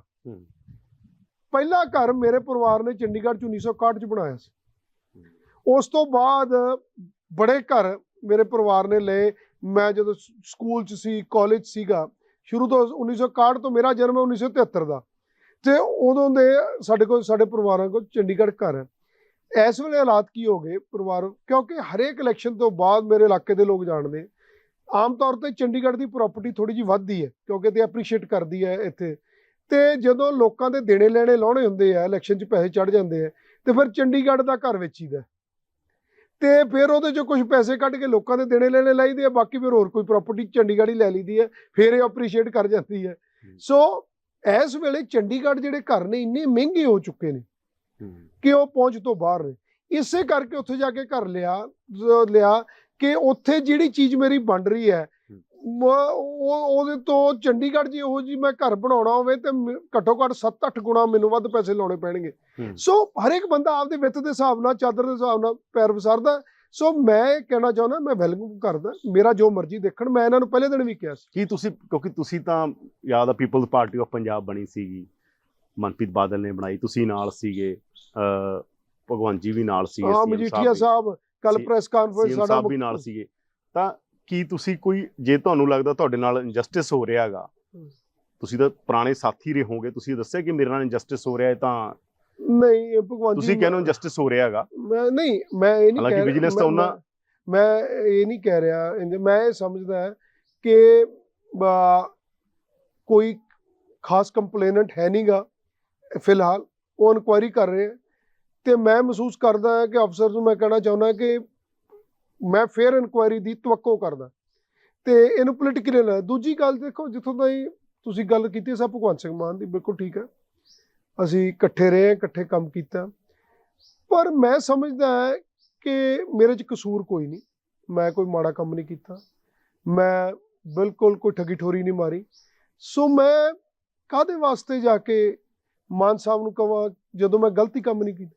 ਜੇ ਮਾਨ ਸਾਹਿਬ ਵੀ ਜਾਂ ਉਹਨਾਂ ਦੀ ਸਰਕਾਰ ਜਾਂ ਵਿਜੀਲੈਂਸ ਦੇ ਅਫਸਰ ਸੱਚਾਈ ਤੇ ਚੱਲਣਗੇ, ਸਹੀ ਕਰਨਗੇ, ਉਹਨਾਂ ਦੀ ਸੋਚ ਹੈ ਕਿ ਬਗੈਰ ਗੱਲੋਂ ਕਿਸੇ ਨੂੰ ਡੀਫੇਮ ਨਹੀਂ ਕਰਨਾ ਜਾਂ ਉਹਦੀ ਕਰੈਕਟਰ ਅਸੈਸੀਨੇਸ਼ਨ ਨਹੀਂ ਕਰਨੀ, ਤੇ ਮੈਂ ਸਮਝਦਾ ਉਹ ਸਹੀ ਕੰਮ ਕਰਨਗੇ, ਤੇ ਮੈਨੂੰ ਫਿਕਰ 1% ਵੀ ਕੋਈ ਫਿਕਰ ਨਹੀਂ। ਮੈਂ ਤੁਹਾਨੂੰ ਬੜੀ ਕੀ ਪੋਲੀਟੀਕਲ ਰੇਡਾਂ ਦਾ ਕੋਈ ਰਾਜਨੀਤਿਕ ਮਤਲਬ ਵੀ ਹੈ? ਜਿਵੇਂ ਮਨੀਸ਼ ਸੋਦੀਆ ਬਾਰੇ ਕਿਹਾ ਜਾ ਰਿਹਾ ਕਿ ਤਾਂ ਰੇਡਾਂ ਕੀਤੀਆਂ ਜਾ ਰਹੀਆਂ ਨੇ ਕਿ ਸਾਰੀ ਆਪੋਜੀਸ਼ਨ ਚੱਕ ਕੇ ਅੰਦਰ ਦੇ ਦਿਓ, ਮੋਦੀ ਆਪਦਾ 2024 ਦਾ ਰਾਹ ਅੱਗੇ ਖੋਲ੍ਹਣਾ ਚਾਹੁੰਦੇ ਨੇ, ਆਮ ਆਦਮੀ ਪਾਰਟੀ ਕਹਿ ਰਹੀ ਹੈ, ਤਮਾਮ ਲੋਕ ਕਹਿ ਰਹੇ ਨੇ, ਤੁਸੀਂ ਇਹਦਾ ਕੋਈ ਪੋਲੀਟੀਕਲ ਮੋਟਿਵ ਸਮਝਦੇ ਹੋ? ਪੋਲੀਟੀਕਲ ਮਤਲਬ ਬਿਲਕੁਲ ਕਲੀਅਰ ਪੋਲੀਟੀਕਲ ਮੋਟਿਵ ਹੈ ਜੀ। ਆਮ ਆਦਮੀ ਪਾਰਟੀ ਨੇ ਦਿੱਲੀ ਵਿੱਚ ਕਾਂਗਰਸ ਨੂੰ ਖਤਮ ਕਰਕੇ ਕਾਂਗਰਸ ਦੀ ਥਾਂ ਲੈ ਲਈ, ਕਿਉਂਕਿ ਬੇਸਿਕਲੀ ਆਮ ਆਦਮੀ ਪਾਰਟੀ ਦੀ ਇਡੀਓਲੋਜੀ ਤੇ ਕਾਂਗਰਸ ਦੀ ਇਡੀਓਲੋਜੀ ਆਲਮੋਸਟ ਸਿਮਿਲਰ ਹੈ। ਅਕਾਲੀ ਦਲ ਦੀ ਤੇ ਬੀਜੇਪੀ ਦੀ ਸਿਮਿਲਰ ਹੈ, ਕਿਉਂਕਿ ਉਹ ਧਰਮ ਨਿਰਧਾਰਿਤ ਧਰਮ ਤੇ ਉਹ ਬੇਸਡ ਨੇ। Congress secular party, Aam Aadmi party ਵੀ ਸੈਕੂਲਰ ਪਾਰਟੀ ਹੈ, ਸੋ ਸੇਮ ਆਈਡੀਓਲੋਜੀ ਹੈ। ਸੋ ਉੱਥੇ ਆਮ ਆਦਮੀ ਪਾਰਟੀ ਨੇ ਕਾਂਗਰਸ ਨੂੰ ਪਾਸੇ ਕਰਕੇ ਤੇ ਕਾਂਗਰਸ ਦੀ ਥਾਂ ਲੈ ਲਈ। ਸੋ ਇਸ ਵੇਲੇ ਸਭ ਤੋਂ ਜ਼ਿਆਦਾ ਜਿਹੜਾ ਭੂਰੀ ਤੇ ਇਕੱਠ ਹੈ, ਜਾਂ ਜਿਹੜਾ ਇਸ ਵੇਲੇ ਜਿਹੜਾ ਡੀਫੇਮ ਕਰਨ ਦੀ ਕੋਸ਼ਿਸ਼ ਕੀਤੀ ਜਾ ਰਹੀ ਹੈ, ਜਾਂ ਕਰੈਕਟਰ ਅਸੈਸੀਨੇਸ਼ਨ ਹੋ ਰਹੀ ਹੈ ਕਾਂਗਰਸ ਦੇ ਲੀਡਰਾਂ ਦੀ, ਉਹ ਇਸੇ ਕਰਕੇ ਹੈ ਕਿ ਇਹਨਾਂ ਨੂੰ ਪਾਸੇ ਪਾਇਆ ਜਾਵੇ, ਇਹਨਾਂ ਨੂੰ ਆਊਟ ਆਫ ਐਰੇਨਾ ਕੀਤਾ ਜਾਵੇ, ਫੀਲਡ ਤੋਂ ਬਾਹਰ ਕੀਤਾ ਜਾਵੇ, ਤੇ ਜਿਹੜੀ ਉਹ ਆਈਡੀਓਲੋਜੀ ਹੈ ਪੰਜਾਬ ਵਿੱਚ ਉਹਦੀ ਮਾਲਕ ਕੱਲੀ ਤੇ ਕੱਲੀ ਆਮ ਆਦਮੀ ਪਾਰਟੀ ਬਣ ਜੇ। ਬਿਲਕੁਲ ਦੇਖੋ, ਵੈਸੇ ਤਾਂ ਦੇਖੋ ਦੇਸ਼ ਦੇ ਹਾਲਾਤ ਦੇਖੋ, ਇੱਥੋਂ 200 ਕਿਲੋਮੀਟਰ ਪਰਾਂ ਜੇ ਰੇਡ ਹੁੰਦੀ ਹੈ ਹਜ਼ਾਰਾਂ ਕਰੋੜ ਰੁਪਏ ਦੀ ਸਕੈਂਡਲ ਦੀ, ਤਾਂ ਉਹ ਧੱਕਾ ਹੋ ਰਿਹਾ। ਇੱਥੇ ਬਿਲਕੁਲ ਸਹੀ ਹੋ ਰਿਹਾ। ਸੋ ਮੇਰਾ ਕਹਿਣ ਤੋਂ ਭਾਵ ਇਹ ਹੈ ਕਿ ਦੇਖੋ ਐਕਚੁਅਲੀ ਪੋਲੀਟੀਕਲ ਪਾਰਟੀਆਂ ਦੀ ਐਂਬੀਸ਼ਨ ਹੁੰਦੀ ਹੈ ਵਧਣ ਦੀ। ਆਮ ਆਦਮੀ ਪਾਰਟੀ ਦੀ ਇਸ ਵੇਲੇ ਐਂਬੀਸ਼ਨ ਹੈ ਕਿ ਅਸੀਂ ਨੈਸ਼ਨਲ ਆਪਦਾ ਇੱਕ ਏਮ ਪੂਰਾ ਕਰਨਾ। ਨੈਸ਼ਨਲ ਏਮ ਵਾਸਤੇ ਤੁਸੀਂ ਸਮਝਦੇ ਹੋ ਕਿ ਇਸ ਵੇਲੇ ਬੜੇ ਵੱਡੇ ਖਰਚੇ ਹੈ, ਪੋਲੀਟੀਕਲ ਪਾਰਟੀਆਂ ਦੇ ਸਾਹਮਣੇ ਖੜੇ ਹੋ ਜਾਂਦੇ। ਬੜਾ ਰੌਲਾ ਪੈਂਦਾ ਰਿਹਾ ਕਿ ਪੰਜਾਬ ਦੇ ਪੈਸੇ ਦੀਆਂ ਐਡਸ ਬਾਹਰ ਲੱਗਦੀਆਂ ਰਹੀਆਂ, ਸਭ ਕੁਝ ਮਤਲਬ ਉਹ RTI ਰਾਹੀਂ ਵੀ ਸਾਹਮਣੇ ਆਉਂਦਾ ਰਿਹਾ ਕਿ ਪੰਜਾਬ ਦੇ ਪੈਸੇ। ਚਲੋ ਜੇ ਕਿਸੇ ਦਾ ਐਂਬੀਸ਼ਨ ਹੈ, ਸਾਨੂੰ ਕੀ ਇਤਰਾਜ਼ ਹੈ, ਬਾਕੀ ਹਿੰਦੁਸਤਾਨ ਦੇ ਲੋਕਾਂ ਨੇ ਫੈਸਲਾ ਕਰਨਾ ਹੈ ਕਿ ਉਹ ਕੀ ਚਾਹੁੰਦੇ ਕੀ ਨਹੀਂ ਚਾਹੁੰਦੇ। ਪਰ ਮੈਂ ਇੱਕ ਗੱਲ ਕਹਿਣਾ ਚਾਹੁੰਦਾ ਕਿ ਇਹ ਨਾ ਕਰੋ ਕਿ ਜੇ ਉਹ ਇੱਕ ਹੈ ਪੰਜਾਬੀ ਦੀ ਕਹਾਵਤ ਹੈ, ਮੈਂ ਤੁਹਾਡੇ ਚੈਨਲ ਤੇ ਕਹਿ ਦਿੰਦੇ ਆ ਕਿ ਬਈ ਤੇਰਾ ਕੁੱਤਾ ਕੁੱਤਾ ਮੇਰਾ ਕੁੱਤਾ ਟੌਮੀ। ਠੀਕ ਹੈ ਕਿ ਜੇ ਤਾਂ ਤੁਹਾਡੇ ਤੇ ਹੋ ਜੇ, ਠੀਕ ਹੈ, ਤੇ ਇਹ ਤਾਂ ਧੱਕਾ ਹੈ ਜੀ, ਇਹ ਬਿਲਕੁਲ ਨਜਾਇਜ਼ ਗੱਲ ਹੈ। ਤੇ ਜੇ ਦੂਜਿਆਂ ਤੇ ਹੋਵੇ ਤੇ ਇਹ ਸਭ ਚੋਰ ਹੈ। ਮੈਂ ਇਹ ਕਹਿਣਾ ਚਾਹੁੰਦਾ ਕਿ ਸਭ ਚੋਰ ਨਹੀਂ, ਸਭ ਅੱਛੇ ਨੇ। ਇਹ ਨਾ ਕਰੋ ਮੈਂ ਸਾਰੇ, ਕਿਉਂਕਿ ਸਦਾ ਕਿਸੇ ਨੇ ਰਾਜ ਨਹੀਂ ਕੀਤਾ। ਇਹ ਦੁਨੀਆ 'ਚ ਕਿਤੇ ਨਹੀਂ ਲਿਖਿਆ ਕਿ ਸਦਾ ਕਿਸੇ ਨੇ ਰਾਜ ਕਰਨਾ। ਸਦਾ ਕਿਸੇ ਨੇ ਰਾਜ ਨਹੀਂ ਕੀਤਾ। ਇਹ ਨਾ ਕਰੋ ਕਿ ਆਪਾਂ ਬਿਲਕੁਲ ਹੀ ਇੰਨੀ ਨਫ਼ਰਤ ਸਿਆਸੀ ਬੰਦਿਆਂ ਪ੍ਰਤੀ ਲੋਕਾਂ 'ਚ ਪਾ ਦਈਏ ਬਗੈਰ ਗੱਲੋਂ, ਆਪਦੇ ਪੋਲੀਟੀਕਲ ਸਕੋਰ ਕਰਨ ਵਾਸਤੇ, ਕਿ ਕੱਲ ਨੂੰ ਹਰੇਕ ਵਾਸਤੇ ਮੁਸ਼ਕਿਲ ਹੈ। ਕਿਉਂਕਿ ਅਲਟੀਮੇਟਲੀ ਹੁਣ ਉਹਨਾਂ ਦਾ ਪ੍ਰੋਫੈਸ਼ਨ ਵੀ ਪੋਲੀਟਿਕਸ ਹੈ। ਪਹਿਲਾਂ ਤਾਂ ਉਹ ਸੋਸ਼ਲਿਸਟ ਉਹ ਸੀਗੇ, ਉਹ ਸਿਰਫ ਦੇਖੋ ਇਸ ਤੋਂ ਪਹਿਲਾਂ ਉਹ ਸਿਰਫ ਨੈਗੇਟਿਵ ਰਾਜਨੀਤੀ ਨਾਲ ਦੂਜਿਆਂ ਨੂੰ ਨਿੰਦ ਕੇ, ਦੂਜਿਆਂ ਦੀਆਂ ਖਾਮੀਆਂ ਦੱਸ ਕੇ ਉਹਨਾਂ ਨੇ ਸੱਤਾ ਹਾਸਲ ਕਰ ਲਈ। ਹੁਣ ਜਿਹੜੀ ਇਸ ਤੋਂ ਅੱਗੇ ਉਹਨਾਂ ਨੂੰ ਜੱਜ ਹੋਣਾ, ਉਹ ਤਾਂ ਉਹਨਾਂ ਨੂੰ ਮਿਲ ਗਈ। ਹੁਣ ਉਹਨਾਂ ਨੂੰ ਜੱਜ ਹੋਣਾ ਜਿਹੜੇ ਉਹਨਾਂ ਨੇ ਵਾਅਦੇ ਕੀਤੇ ਆ ਉਹ ਲੋਕਾਂ ਨਾਲ ਕਿਵੇਂ ਪੂਰੇ ਕਰਦੇ। ਜੇ ਇੰਨੀ ਨੈਗੇਟਿਵਿਟੀ ਇਹ ਕੈਰੀ ਔਨ ਕਰਨਗੇ, ਇਹ ਨੈਗੇਟਿਵਿਟੀ ਦਾ ਜਵਾਬ ਇਹਨਾਂ ਨੂੰ ਦੇਣਾ ਪੈਣਾ। ਮੈਂ ਤੁਹਾਨੂੰ ਨਿੱਕਾ ਜਿਹਾ ਕਹਿੰਦਾ, ਮੈਂ ਨਾਂ ਨਹੀਂ ਲੈਣਾ ਚਾਹੁੰਦਾ, ਇੱਕ ਵਿਆਹ ਤੇ ਇਹਨਾਂ ਦੇ 2 ਮੰਤਰੀ ਸਾਹਿਬਾਨ ਮਿਲ ਗਏ, ਜਾਣਦੇ ਆ ਵਿਚਾਰੇ, ਚਲੋ ਮਿਲ ਗਏ। ਤੇ ਉਹ ਥੋੜੇ ਦਿਨ 1-2 ਦਿਨ ਪਹਿਲਾਂ ਉੱਗੋ ਕੇ MLA ਸਾਹਿਬ ਦਾ ਤੇ ਉਹ ਸਰਪੰਚ ਦਾ ਰੌਲਾ ਪਿਆ ਤੇ ਉੱਥੇ ਕਰਨ ਲੱਗ ਪਏ, ਗੱਲ ਚੱਲ ਪਈ ਕਿ ਹੋ ਗਿਆ। ਤੇ ਕਹਿੰਦੇ ਤੁਹਾਨੂੰ ਤਾਂ ਪਤਾ ਹੀ ਹੈ, ਤੁਸੀਂ ਤਾਂ ਲੰਬਾ ਸਮਾਂ ਦੇਖਿਆ ਕਿ ਸਾਰੇ ਕੰਮ ਹੋ ਨਹੀਂ ਸਕਦੇ ਹੁੰਦੇ। ਇਹਨਾਂ ਦੇ ਮੰਤਰੀ ਸਾਹਿਬ ਕਹਿੰਦੇ, ਮੈਂ ਕਿਹਾ ਜੀ ਬਿਲਕੁਲ ਮੈਂ ਤੁਹਾਡੇ ਨਾਲ ਸਹਿਮਤ ਹਾਂ, ਪਰ ਇਹ ਸੁਭਾਅ ਵੀ ਲੋਕਾਂ ਨੂੰ ਤੁਸੀਂ ਪਾਇਆ, ਇਹ ਪੇਸ਼ ਵੀ ਹੁਣ ਤੁਹਾਡੀਆਂ ਆਉਣੀਆਂ। ਕਿਉਂਕਿ ਤੁਸੀਂ ਬੱਚੇ ਨੂੰ, ਮੈਜੋਰਿਟੀ ਜਿਹੜੇ ਨੌਜਵਾਨ ਹੈ, ਦੇਖੋ ਲੀਡਰ ਦਾ ਮਤਲਬ, ਪੋਲੀਟੀਸ਼ੀਅਨ ਦਾ ਮਤਲਬ ਕੱਲਾ ਇਹ ਨਹੀਂ ਕਿ ਅਸੀਂ MLA ਬਣਨਾ ਤੇ ਅਸੀਂ ਸੱਤਾ ਸਿਰਫ 4 ਗਨਮੈਨ ਨਾਲ ਭਾਗ ਕੇ ਗੇੜੇ ਕੱਢਣੇ। ਅਸੀਂ ਲੋਕਾਂ ਨੂੰ ਰਾਹ ਵੀ ਦਿਖਾਉਣਾ, ਅਸੀਂ ਆਪਦੀ ਵਿਜ਼ਨ ਨਾਲ ਲੋਕਾਂ ਵਾਸਤੇ ਨਵੇਂ ਰਾਹ ਰੋਕਣੇ। ਜੇ ਕਿਤੇ ਸਾਨੂੰ ਦਿਖ ਰਿਹਾ ਕਿ ਪੰਜਾਬ ਦਾ ਆਉਣ ਵਾਲੇ ਸਮੇਂ 'ਚ ਨੁਕਸਾਨ ਹੋਊ, ਸਾਡਾ ਫਰਜ਼ ਹੈ ਅੱਜ ਲੋਕਾਂ ਨੂੰ ਅਗਾਹ ਕਰੀਏ। ਸਾਡਾ ਫਰਜ਼ ਹੈ ਲੋਕਾਂ ਨੂੰ ਕਹੀਏ ਕਿ ਨਹੀਂ, ਗਲਤ ਹੈ, ਤੁਸੀਂ ਗਲਤ ਪਾਸੇ ਤੁਰ ਰਹੇ ਹੋ, ਇਹ ਤੁਹਾਡਾ ਤੇ ਤੁਹਾਡੇ ਬੱਚਿਆਂ ਦਾ ਨੁਕਸਾਨ ਹੋਊਗਾ। ਇਹ ਸਾਡਾ ਫਰਜ਼ ਹੈ। ਇਹ ਸਾਡਾ ਇਕੱਲਾ ਇਹ ਫਰਜ਼ ਨਹੀਂ ਕਿ ਸਾਡੇ ਲਾਲ ਬੱਤੀ ਲੱਗ ਗਈ ਅਸੀਂ ਗੱਡੀਆਂ ਤੇ ਤੁਰੇ ਫਿਰਨਾ, ਜਾਂ ਅਸੀਂ 4 ਬਦਲੀਆਂ ਕਰਨੀਆਂ, 4 ਅਫਸਰ ਇੱਧਰੋਂ ਬਦਲ ਦੇਣੇ। This is not our job. Leader ਇੱਕ MLA ਗੱਲ ਹੋਰ ਹੈ, ਇੱਕ ਲੀਡਰ ਹੋਣਾ ਗੱਲ ਹੋਰ ਹੈ। ਸੋ ਮੈਂ ਸਮਝਦਾ ਕਿ ਸਾਨੂੰ ਲੋਕਾਂ ਨੂੰ ਸਹੀ ਰਾਹ ਦਿਖਾਉਣਾ ਵੀ ਸਾਡਾ ਫਰਜ਼ ਹੈ, ਲੋਕਾਂ ਨੂੰ ਅਗਾਹ ਕਰਨਾ ਕਿ ਨਹੀਂ ਇਹ ਕੰਮ ਨਹੀਂ ਹੋ ਸਕਦਾ। ਉਦੋਂ ਤਾਂ ਆਪਾਂ ਕਹਿ ਦਿੰਦੇ ਆ ਆਪੋਜੀਸ਼ਨ ਨੂੰ ਨਿੰਦਣ ਵਾਸਤੇ ਕਿ ਯਾਰ ਦੇਖੋ ਇਹ ਆਹ ਕੰਮ ਨਹੀਂ ਕਰਦੇ, ਪਰ ਸਾਨੂੰ ਪਤਾ ਕਿ ਕੰਮ ਨਹੀਂ ਹੋ ਸਕਦਾ। ਸੋ ਇਸ ਕਰਕੇ ਮੈਂ ਸਮਝਦਾ ਕਿ ਬੜੇ ਇਹੋ ਜਿਹੇ ਅੱਜ ਵੀ ਮਸਲੇ ਆ, ਸਾਨੂੰ ਜ਼ਿੰਮੇਵਾਰੀ ਨਾਲ ਤਕੜੇ ਹੋ ਕੇ ਉਹ ਲੋਕਾਂ ਨੂੰ ਦੱਸਣਾ ਚਾਹੀਦਾ। ਇੱਕ ਮਸਲਾ ਜਿਹੜਾ ਸਭ ਤੋਂ ਜ਼ਿਆਦਾ ਚਰਚਾ 'ਚ ਹੈਗਾ ਉਹ ਹੈ ਅੰਮ੍ਰਿਤਪਾਲ ਦਾ ਮਸਲਾ, ਔਰ ਕਾਂਗਰਸ ਉਹ ਦੌਰ ਦੇ ਅੰਦਰ ਰਹੀ ਹੈਗੀ, ਕਾਂਗਰਸ ਨੇ ਉਹ ਸਾਰਾ ਦੌਰ ਦੇਖਿਆ। ਕਾਂਗਰਸ ਨੂੰ ਉਹਦੇ ਲਈ ਬਹੁਤ ਵੱਡਾ ਗੁਨਾਹਗਾਰ ਵੀ ਮੰਨਿਆ ਜਾਂਦਾ ਹੈਗਾ ਬਹੁਤ ਸਾਰੀਆਂ ਗੱਲਾਂ ਦੇ ਲਈ, ਕਿ ਦਰਬਾਰ ਸਾਹਿਬ ਦੇ ਮਸਲੇ ਨੂੰ ਹੈਂਡਲ ਕਿਵੇਂ ਕਰਨਾ ਚਾਹੀਦਾ ਸੀ, ਕਿ ਅਟੈਕ ਹੋਣਾ ਚਾਹੀਦਾ ਸੀ, ਨਹੀਂ ਹੋਣਾ ਚਾਹੀਦਾ ਸੀ। ਇਹ ਡਿਸਕਸ਼ਨ ਆਮ ਤੌਰ 'ਤੇ ਰਹਿੰਦੀ ਆ। ਕਾਂਗਰਸ ਨੇ ਮਾਫੀਆਂ ਹੀ ਮੰਗੀਆਂ ਇਹਦੇ ਲਈ। ਹੁਣ ਇੱਕ ਨਵੇਂ ਫੇਜ਼ 'ਚ ਅੰਮ੍ਰਿਤਪਾਲ ਆਪਣੀ ਗੱਲ ਕਹਿ ਰਿਹਾ ਹੈਗਾ। ਅੰਮ੍ਰਿਤਪਾਲ ਨੂੰ ਲੈ ਕੇ ਕਾਂਗਰਸ ਕੀ ਸੋਚ ਰਹੀ ਹੈ, ਅੰਮ੍ਰਿਤਪਾਲ ਨੂੰ ਲੈ ਕੇ ਤੁਸੀਂ ਕੀ ਸੋਚ ਰਹੇ ਹੋਗੇ? ਦੇਖੋ ਯਾਦਵਿੰਦਰ ਜੀ, ਜਦੋਂ ਪੰਜਾਬ ਵਿੱਚ ਮਾੜਾ ਦੌੜ ਰਿਹਾ ਨਾ, ਉਦੋਂ ਮੈਂ ਸਕੂਲ 'ਚ ਪੜ੍ਹਦਾ ਸੀ। ਫਿਰ ਜਦੋਂ ਮੈਂ ਕਾਲਜ 'ਚ ਆਇਆ, ਉਦੋਂ ਆਲਮੋਸਟ ਉਹ ਦੌਰ ਖਤਮ ਹੋ ਗਿਆ ਸੀ। ਬੇਅੰਤ ਸਿੰਘ ਚੀਫ ਮਿਨਿਸਟਰ ਬਣ ਗਏ ਸੀ, ਉਦੋਂ ਆਲਮੋਸਟ ਦੌਰ ਖਤਮ ਹੋਣਾ। ਮੈਂ ਉਹ ਮਾੜਾ ਦੌਰ ਸਕੂਲ 'ਚ ਰਹਿੰਦੇ ਹੋਏ ਬੜਾ ਦੇਖਿਆ। ਸਾਡੇ ਇਲਾਕੇ ਵਿੱਚ ਕਾਫੀ ਡਿਸਟਰਬੈਂਸ ਰਹਿੰਦੀ ਸੀ, ਬੜੇ ਪਰਿਵਾਰ ਮੈਂ ਉੱਜੜਦੇ ਦੇਖੇ। ਬੜੇ ਪਰਿਵਾਰ ਮੈਂ ਰੋਂਦੇ ਦੇਖੇ। ਮੈਂ ਛੋਟਾ ਜਿਹਾ ਹੁੰਦਾ ਸੀ, ਕਿਉਂਕਿ ਅਸੀਂ ਅਕਾਲੀ ਪੋਲਿਟਿਕਸ ਨਾਲ ਲਿੰਕਡ ਸੀਗੇ। ਦਰਬਾਰ ਸਾਹਿਬ ਮੈਂ ਆਪਦੇ ਮਦਰ ਨਾਲ ਜਾਂਦਾ ਹੁੰਦਾ ਸੀ। ਮੈਨੂੰ ਬਹੁਤ ਕੁਝ ਦੇਖਣ ਨੂੰ ਮੌਕਾ, ਤੇ ਮੈਨੂੰ ਪੜ੍ਹਨ ਦਾ ਬੜਾ ਸ਼ੌਕ ਹੈ। ਮੈਂ ਇੱਕ ਤੁਹਾਨੂੰ ਗੱਲ ਕਹਿਣਾ ਚਾਹੁੰਦਾ, ਮੈਂ ਤੁਹਾਡੇ ਰਾਹੀਂ ਪੰਜਾਬ ਦੇ ਲੋਕਾਂ ਨੂੰ ਤੇ ਪੰਜਾਬ ਸਰਕਾਰ ਨੂੰ ਤੇ ਸੈਂਟਰ ਦੀ ਸਰਕਾਰ ਨੂੰ ਬੇਨਤੀ ਕਰਨਾ ਚਾਹੁੰਦਾ ਕਿ ਇਸ ਅੱਗ ਨਾਲ ਨਾ ਖੇਡੀਏ। ਕੋਈ ਖੇਡ ਰਿਹਾ? ਬਿਲਕੁਲ ਕੌਣ ਖੇਡ ਰਿਹਾ? ਖੇਡੀ ਜਾ ਰਹੀ। ਦੇਖੋ, ਇਹ ਉਹ ਹਾਲ ਹੋਣਾ। ਪੰਜਾਬ ਨੇ ਅੱਗੇ ਭੁਗਤਿਆ। ਇੱਕ ਪੁਰਾਣਾ ਸ਼ੇਰ ਹੈ, ਕਹਿੰਦੇ ਆ ਕਿ ਲਮੋ ਨੇ ਖਤਾ ਕੀ ਸदियों ने सजा पाई।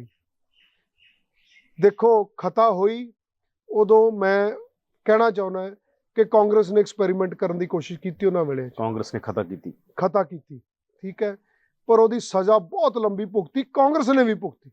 कांग्रेस के बड़े लीडर शहीद होए, मारे गए। कांग्रेस के बड़े परिवारों का नुकसान होया। सो उस एक्सपेरीमेंट ने बहुत वड्डा पंजाब का नुकसान किया, बहुत वड्डा नुकसान किया। ਆਪਾਂ ਹੁਣ ਤਾਂ ਭੁਗਤ ਕੇ ਹਟੇ ਆ ਜੀ, ਮਸਾਂ ਬਾਹਰ ਆਏ। ਜਿਹੜੇ ਆਪਾਂ ਕਰਜ਼ੇ ਦੀ ਗੱਲਾਂ ਕਰਦੇ ਆ, ਕਰਜ਼ਾ ਵੀ ਉਸ ਦੌਰ ਦਾ ਇੱਕ ਦੇਣ ਹੈ ਮਤਲਬ। ਸੋ ਮੇਰੀ ਇਹ ਬੇਨਤੀ ਹੈ, ਦੁਬਾਰਾ ਤੋਂ ਐਕਸਪੈਰੀਮੈਂਟ ਹੋਣ ਜਾ ਰਿਹਾ। ਕੌਣ ਕਰ ਰਿਹਾ? ਦੇਖੋ, ਮੈਂ ਸਮਝਦਾ ਉਹਦੇ ਵਿੱਚ ਬੀਜੇਪੀ ਦਾ ਵੀ ਹੱਥ ਹੈ।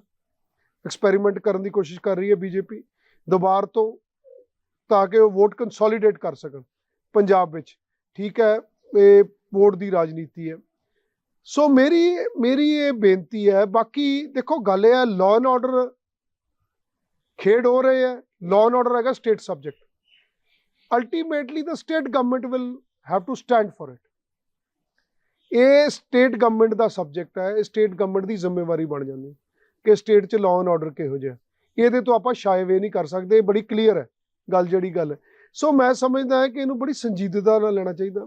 ਜਿੱਥੋਂ ਤਾਈਂ ਅੰਮ੍ਰਿਤਪਾਲ ਜੀ ਦੀ ਗੱਲ ਹੈ, ਦੇਖੋ, ਜਿਹੜਾ ਅੰਮ੍ਰਿਤਪਾਲ ਜੀ ਨੇ ਸ਼ੁਰੂ 'ਚ ਗੱਲ ਸ਼ੁਰੂ ਕੀਤੀ ਸੀ ਅੰਮ੍ਰਿਤ ਛਕਾਉਣ ਦੀ, ਬਹੁਤ ਚੰਗੀ ਗੱਲ, ਇਹ 'ਚ ਕੋਈ ਮਾੜੀ ਗੱਲ ਨਹੀਂ। ਨਸ਼ੇ ਛਡਾਉਣ ਦੀ ਗੱਲ ਕੀਤੀ ਸੀ, ਬਹੁਤ ਚੰਗੀ ਗੱਲ ਕੀਤੀ ਸੀ, ਇਹ 'ਚ ਕੋਈ ਮਾੜੀ ਗੱਲ ਨਹੀਂ। ਹੋਰ ਕਈ ਗੱਲਾਂ ਸੀ ਕਿ ਚਲੋ ਨੌਜਵਾਨਾਂ ਨੂੰ ਸਿੱਖ ਕੌਮ ਨਾਲ ਜੋੜਨ ਦਾ, ਬਹੁਤ ਚੰਗੀ ਗੱਲ। ਪਰ ਜਿਹੜੀ ਉਦੋਂ ਗੁਰੂ ਗ੍ਰੰਥ ਸਾਹਿਬ ਨੂੰ ਮੂਹਰੇ ਲੈ ਕੇ ਥਾਣੇ ਵੱਲ ਨੂੰ ਜਾਣ ਵਾਲੀ ਗੱਲ, ਉਹ ਬਿਲਕੁਲ ਗੱਲ ਠੀਕ ਨਹੀਂ। ਦੇਖੋ, ਸਿੱਖ ਕੌਮ ਨੇ ਬਹੁਤ ਵੱਡੀਆਂ ਜੰਗਾਂ ਲੜੀਆਂ, ਬੜੇ ਵੱਡੇ ਯੋਧੇ ਰਹੇ ਆ। ਠੀਕ ਹੈ, ਆਪਾਂ ਗੁਰੂ ਵਾਸਤੇ ਲੜਦੇ ਆ, ਆਪਾਂ ਗੁਰੂ ਨੂੰ ਮੂਹਰੇ ਲਾ ਕੇ ਨਹੀਂ ਲੜਨਾ। ਆਪਾਂ ਗੁਰੂ ਦੀ ਮਰਿਆਦਾ ਵਾਸਤੇ ਲੜਦੇ। ਆਪਾਂ ਸਿੱਖ ਕੌਮ ਦੀ ਚੜ੍ਹਦੀ ਕਲਾ ਵਾਸਤੇ ਲੜਦੇ ਰਹੇ ਸ਼ੁਰੂ ਤੋਂ, ਜਿਹੜੇ ਆਪਣੇ ਸਿੰਘ ਲੜਦੇ ਰਹੇ। ਆਪਾਂ ਗੁਰੂ ਨੂੰ ਢਾਲ ਨਹੀਂ ਬਣਾਉਣਾ। ਉਹ ਗੁਰੂ ਬਹੁਤ ਉੱਚਾ ਹੈ। ਠੀਕ ਹੈ, ਸੋ ਮੈਂ ਸਮਝਦਾ ਉਹ ਠੀਕ ਨਹੀਂ ਸੀ, ਤਰੀਕਾ ਠੀਕ ਨਹੀਂ ਸੀ। ਬਟ ਦੂਜੀ ਗੱਲ ਇਹ ਹੈ, ਮੈਂ ਸਮਝਦਾ ਕਿ ਬਹੁਤ ਵੱਡਾ ਪੰਜਾਬ ਸਰਕਾਰ ਦਾ ਇੰਟੈਲੀਜੈਂਸ ਫੇਲੀਅਰ ਹੈ।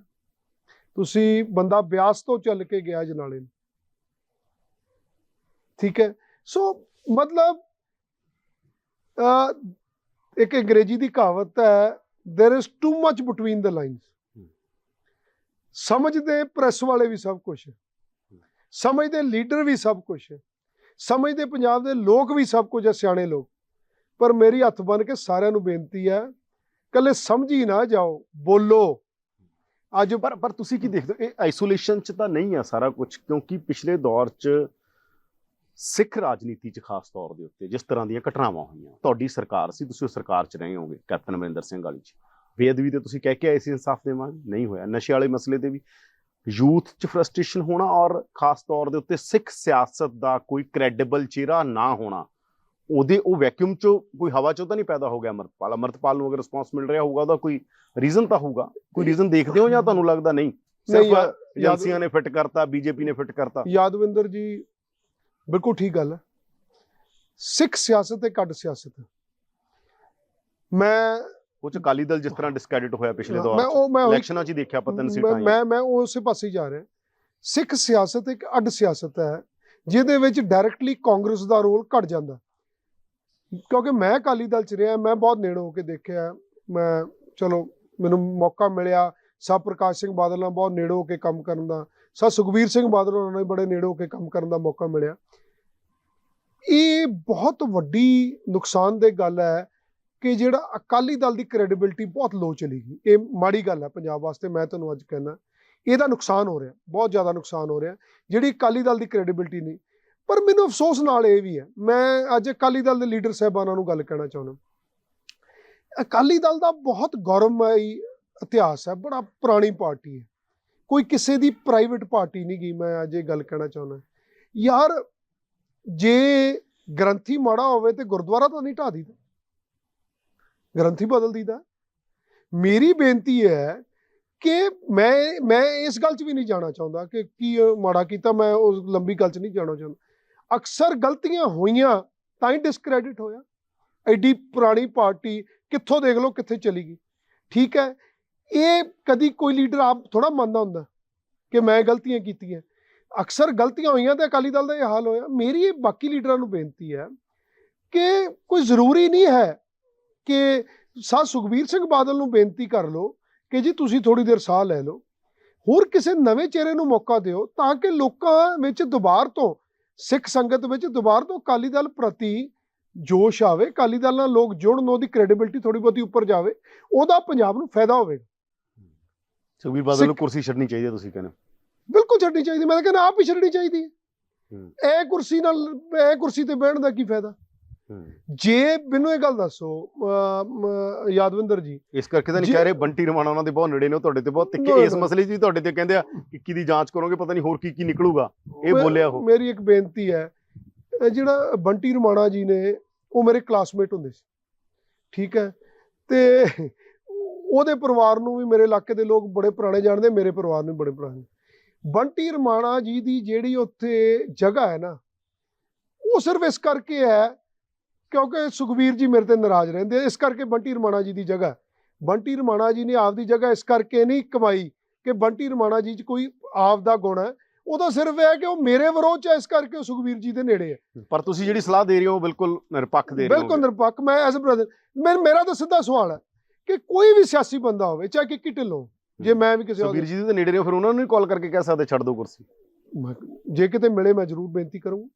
ਦੇਖੋ ਮੇਰੀ ਇੱਕ ਬੇਨਤੀ ਹੈ, ਜੇ ਤੁਹਾਨੂੰ ਲੋਕ ਹੀ ਨਹੀਂ ਚੱਲਦੇ ਤੇ ਫਿਰ ਸਿਆਸਤ ਕਾਹਦੀ ਹੋਈ? ਮੈਨੂੰ ਕਹਿੰਦੇ ਵਿਰੋਧੀ ਨਹੀਂ ਚੱਲਦੇ, ਲੋਕਾਂ 'ਚ ਤਾਂ ਅਸੀਂ ਹਰਮਨ ਪਿਆਰੇ ਆ, ਉਹ ਕਹਿੰਦੇ ਆ।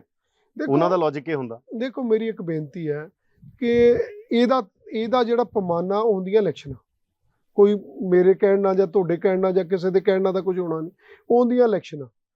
ਅਕਾਲੀ ਦਲ ਜੋ ਹੈ ਇਸ ਵੇਲੇ ਜਿੱਥੇ ਗਿਆ ਹੈ, ਅੱਜ ਤੱਕ ਅਕਾਲੀ ਦਲ ਆਪਦੀ ਹਿਸਟਰੀ 'ਚ ਕਿੰਨੇ ਪ੍ਰਧਾਨ ਰਹੇ ਅਕਾਲੀ ਦਲ? ਕੱਲੇ ਸੁਖਬੀਰ ਜੀ ਤਾਂ ਹੈ ਨਹੀਂ, ਇਸ ਤੋਂ ਪਹਿਲਾਂ ਵੀ ਕਿੰਨੇ ਰਹੇ, ਕਿ ਅੱਜ ਤੱਕ ਜੇ ਸਥਿਤੀ ਤੇ ਅਕਾਲੀ ਦਲ ਹੈ ਕਦੀ ਇਸ ਸਥਿਤੀ ਤੇ ਗਿਆ ਹੀ ਨਹੀਂ। So under his able leadership Akali Dal ਕਿੱਥੋਂ ਕਿੱਥੇ ਚਲੇ ਗਿਆ।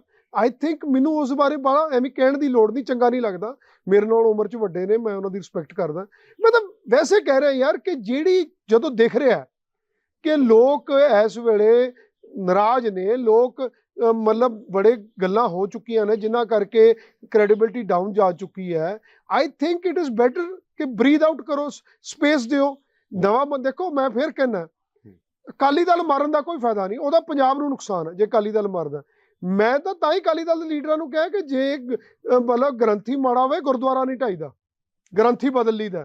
ਸੋ ਇਸ ਕਰਕੇ ਮੇਰੀ ਤਾਂ ਇਹ ਬੇਨਤੀ ਹੈ ਕਿ ਵੈਸੇ ਹੀ ਸੁਖਬੀਰ ਜੀ ਨੂੰ ਵਾਲੰਟਰੀ ਕਹਿ ਦੇਣਾ ਚਾਹੀਦਾ। He is a successful businessman also. ਪਰ ਇਹ ਤਾਂ ਬਹੁਤ ਸਾਰੀਆਂ ਗੱਲਾਂ ਹੋਈਆਂ, ਉਹਨਾਂ ਨੇ ਨਹੀਂ ਛੱਡਿਆ। ਦੇਖੋ ਫਿਰ ਕੋਈ ਨਾ ਕੋਈ, ਦੇਖੋ ਆਹੀ ਹੈ ਨਾ, ਫਿਰ ਤਾਂ ਹੀ ਸਿੱਖ, ਦੇਖੋ ਐਸਜੀਪੀਸੀ ਵੀ ਡਿਸਕ੍ਰੈਡਿਟ ਹੋ ਗਈ ਉਹਨਾਂ ਕਰਕੇ। ਐਸਜੀਪੀਸੀ ਦਾ ਬਹੁਤ ਵੱਡਾ ਰੋਲ ਸੀ। ਅਕਾਲ ਤਖਤ ਦੇ ਜਥੇਦਾਰ ਵੀ ਡੇਰੇ ਵਾਲੇ ਨੂੰ ਮਾਫੀ ਦੇਣ ਕਰਕੇ, ਮੈਂ ਉਹੀ ਉਸ ਗੱਲ, ਐਸਜੀਪੀਸੀ ਦਾ ਬਹੁਤ ਵੱਡਾ ਰੋਲ ਸੀਗਾ। ਮੈਂ ਤੁਹਾਨੂੰ ਇਹ ਗੱਲ, ਐਸਜੀਪੀਸੀ ਡਿਸਕ੍ਰੈਡਿਟ ਹੋ ਗਈ ਉਹਨਾਂ ਕਰਕੇ। ਹੁਣ ਮੈਂ ਨਿੱਕੀ ਜਿਹੀ ਗੱਲ ਕਹਿਣਾ ਚਾਹੁੰਦਾ, ਮੈਂ ਯਾਦਵਿੰਦਰ ਜੀ ਮੇਰੀ ਗੱਲ, ਮੈਂ ਸਿੱਖ ਸਿਆਸਤ ਨਾਲ ਬਹੁਤ, ਹਾਲਾਂਕਿ ਮੈਂ ਦਿਲੋਂ ਬੜਾ ਸਟੌਂਚ ਹੈ ਇਸ ਗੱਲ ਤੇ। ਮੈਂ ਕੈਪਟਨ ਅਮਰਿੰਦਰ ਸਿੰਘ ਨੂੰ ਬੜੀ ਕਲੀਅਰਲੀ ਕਹਿਤਾ ਸੀ, ਮੈਨੂੰ ਕੈਪਟਨ, ਮੈਂ ਜਦੋਂ ਆ ਗੱਲ ਹੈ, ਮੈਂ ਕਿਹਾ ਕੈਪਟਨ ਸਾਹਿਬ ਮੇਰੇ ਵਾਸਤੇ ਗੁਰੂ ਸਾਹਿਬ ਉੱਚੇ ਹੈ, ਗੁਰੂ ਸਾਹਿਬ ਦੀ ਜਿਹੜੀ ਬੇਅਦਬੀ ਆ ਉਹ ਮੇਰੇ ਵਾਸਤੇ ਜ਼ਿਆਦਾ ਜ਼ਰੂਰੀ ਹੈ ਸਿਆਸਤ ਤੋਂ। ਮੇਰਾ ਇੱਕ ਉਹਨਾਂ ਦਿਨਾਂ 'ਚ ਇੱਕ ਦੋ ਅਖਬਾਰਾਂ ਵਿੱਚ ਕੋਟ ਵੀ ਹੋਇਆ ਸੀ ਜਦੋਂ ਮੈਨੂੰ ਕਿਸੇ ਨੇ ਪੁੱਛਿਆ ਕਿ, ਹਾਲਾਂਕਿ ਮੈਂ ਕੈਪਟਨ ਸਾਹਿਬ ਨੂੰ, ਮੈਂ ਇਹ ਨਹੀਂ ਕਹਿੰਦਾ ਕਿ ਤੁਸੀਂ ਸੁਖਬੀਰ ਜੀ ਤੇ ਕਾਰਵਾਈ ਕਰੋ, ਮੈਂ ਇਹ ਨਹੀਂ ਕਹਿੰਦਾ ਤੁਸੀਂ ਬਾਦਲ ਸਾਹਿਬ ਤੇ ਕਾਰਵਾਈ, ਮੇਰਾ ਇਹ ਨਿਸ਼ਾਨਾ ਨਹੀਂ ਕਿ ਮੈਂ ਕਿਸੇ ਤੇ ਕਾਰਵਾਈ ਕਰਾਉਣੀ, ਇਹ ਕੋਈ ਨਿਸ਼ਾਨਾ ਮੇਰਾ ਤਾਂ ਸਿਰਫ ਇੰਨਾ ਸੀ ਕਿ ਦੁੱਧ ਦਾ ਦੁੱਧ, ਪਾਣੀ ਦਾ ਪਾਣੀ ਲੋਕਾਂ ਸਾਹਮਣੇ ਰੱਖ ਦਿਓ, ਲੋਕਾਂ ਦੇ ਦਿਲਾਂ ਨੂੰ ਸ਼ਾਂਤੀ ਮਿਲ ਜੇ ਕਿ ਗੁਰੂ ਸਾਹਿਬ ਦੀ ਬੇਅਦਬੀ ਹੋਈ। ਮੈਂ ਹੁਣ ਇਸ ਐਪੀਸੋਡ 'ਚ ਬਹਿਬਲ ਕਲਾਂ ਤੇ ਉਹਦੇ 'ਚ ਨਹੀਂ ਪੈਣਾ ਚਾਹੁੰਦਾ ਕੋਟਕਪੁਰੇ, ਪਰ ਮੈਂ ਇੱਕ ਯਾਦਵੰਦੀ ਤੁਹਾਨੂੰ 2-3 ਗੱਲਾਂ ਤੁਹਾਨੂੰ ਮੈਂ ਪੁੱਛਣਾ ਚਾਹੁੰਦਾ ਜਿਹੜੀਆਂ ਇਤਿਹਾਸ ਦਾ ਇੱਕ ਅੰਗ ਬਣ ਕੇ ਰਹਿ ਗਈਆਂ। ਦੇਖੋ, ਇਸ ਗੱਲ ਤੋਂ ਤਾਂ ਤੁਸੀਂ ਨਹੀਂ ਨਾ ਮੁਨਕਰ ਹੋ ਸਕਦੇ ਕਿ ਸੱਚੇ ਸੌਦੇ ਵਾਲੇ ਬਾਬੇ ਨੇ ਗੁਰੂ ਸਾਹਿਬ ਦੀ ਪੁਸ਼ਾਕ ਪਾਈ। ਇਸ ਗੱਲ ਤੋਂ ਤੁਸੀਂ ਮੁਨਕਰ ਨਹੀਂ ਹੋ ਸਕਦੇ। ਬਿਲਕੁਲ ਭਾਈ। ਅਕਾਲੀ ਦਲ ਦੀ ਸਰਕਾਰ ਨੇ ਉੱਤੇ ਪਰਚਾ ਦਿੱਤਾ, ਇਹ ਫੈਕਟ ਹੈ। ਮੈਂ ਇੱਧਰ ਉੱਧਰ ਨਹੀਂ ਜਾਣਾ, ਬਿਲਕੁਲ ਮੁਨਕਰ ਤਾਂ ਨਹੀਂ ਨਾ ਹੋ ਸਕਦੇ। ਫਿਰ 2012 ਚ ਇਹਨਾਂ ਇਲੈਕਸ਼ਨਾਂ ਤੋਂ ਪਹਿਲਾਂ ਉਹ ਪਰਚਾ ਵਾਪਸ ਹੋਇਆ, ਅਕਾਲੀ ਦਲ ਦੀ ਸਰਕਾਰ ਨੇ ਵਾਪਸ ਕੀਤਾ ਓਪਨਲੀ, ਮਤਲਬ ਬੁਲਾ ਕੇ ਇਕੱਠ। ਡੇਰਾ ਪ੍ਰੇਮੀਆਂ ਨੇ 2012 ਚ ਅਕਾਲੀ ਦਲ ਨੂੰ ਸਪੋਰਟ ਅਨਾਉਂਸ ਕੀਤੀ। ਇਸ ਤੋਂ ਕੋਈ ਮੁਨਕਰ ਨਹੀਂ ਹੋ ਸਕਦਾ। ਇਹ ਜਗਜਾਰ ਗੱਲਾਂ ਨੇ ਜਿਹੜੀਆਂ ਮੈਂ ਕਰ ਰਿਹਾ। ਸਰਕਾਰ ਵੀ ਬਣੀ ਉਹਨਾਂ ਦੀ। ਹਾਂ, ਸਰਕਾਰ ਬਣੀ, ਉਸ ਤੋਂ ਬਾਅਦ ਸਭ ਕੁਝ ਚੱਲਿਆ।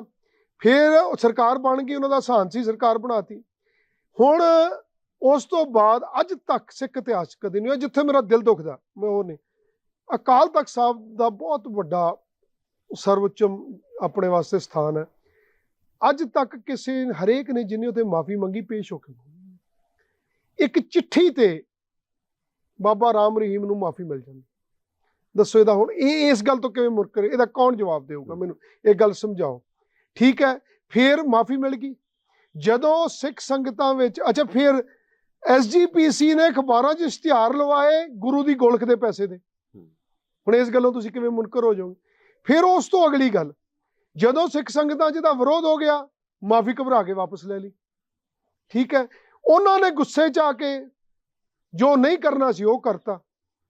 ਮੈਨੂੰ ਇੱਕ ਗੱਲ ਦੱਸੋ, ਉਸ ਤੋਂ ਬਾਅਦ ਸਰਕਾਰ ਸਭ ਅਕਾਲੀ ਦਲ ਸੀ ਜਿਹੜੇ ਸੀਕੁਐਂਸ ਅਕਾਲੀ ਦਲ 'ਚ ਹੋਏ। ਉਸ ਤੋਂ ਬਾਅਦ 1.25 ਸਾਲ ਇਹਨਾਂ ਦੀ ਸਰਕਾਰ ਰਹੀ। ਕੀ ਇਹ ਆਪ ਨਹੀਂ ਬੰਦੇ ਫੜ ਸਕਦੇ ਸੀ? ਦੁਨੀਆ ਨੂੰ ਪਤਾ ਸੀ ਕਿ ਕਿਵੇਂ ਹੋਇਆ, ਕੀ ਇਹਨਾਂ ਨੂੰ ਨਹੀਂ ਪਤਾ ਸੀ? ਇਹ ਬਾਦਲ ਸਾਹਿਬ ਇੰਨੀ ਵਾਰੀ ਮੁੱਖ ਮੰਤਰੀ ਰਹੇ, ਸੁਖਬੀਰ ਜੀ, ਕੀ ਇਹਨਾਂ ਨੂੰ ਪਤਾ? ਆਪ ਹੀ ਫੜ ਕੇ ਬੰਦੇ ਅੰਦਰ ਦੇ ਦਿੰਦੇ। ਭਾਵੇਂ ਤਾਂ ਕੈਪਟਨ ਦੀ ਰਹੀ ਤੁਸੀਂ ਨਾਲ ਰਹੇ। ਮੈਂ ਇੱਕ ਰਿਕੁਐਸਟ ਕਰਨਾ ਚਾਹੁੰਦਾ, 5 ਸਾਲ ਹੋਏ ਨਹੀਂ, ਮੈਂ ਮੇਰੀ ਗੱਲ ਫੜ ਕੇ ਨਹੀਂ ਦਿੱਤੇ।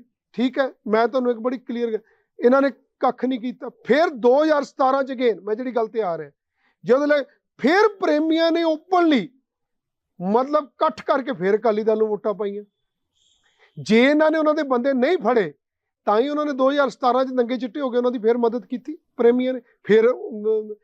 ਫਿਰ 2022 ਚ ਐਤਕੀ ਫਿਰ ਪ੍ਰੇਮੀਆਂ ਨੇ ਓਪਨਲੀ ਉਹਨਾਂ ਦੀ ਮਦਦ ਕੀਤੀ, ਜਲਸੇ ਕਰਕੇ ਅਕਾਲੀ ਦਲ ਦੀ।